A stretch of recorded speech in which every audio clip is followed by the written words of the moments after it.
In this video, I will show you how to make a line graph in Excel. So to get started, the first thing that you will need to do is to go ahead and open your Microsoft Excel application.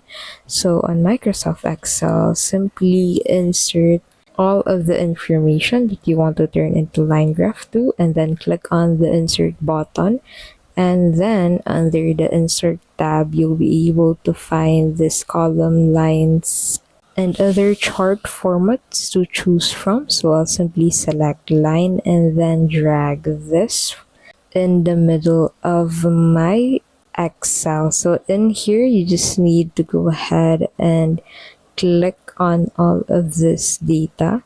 So start with this data for starters, and then we'll close this sidebar, and then once you've closed that, right click on the chart and click on this format.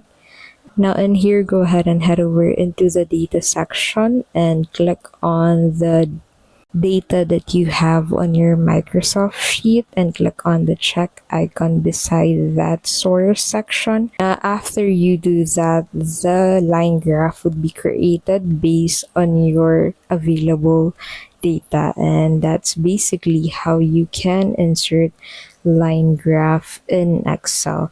If this video was helpful, please don't forget to give this video a like and subscribe into our channel to keep updated with our latest videos.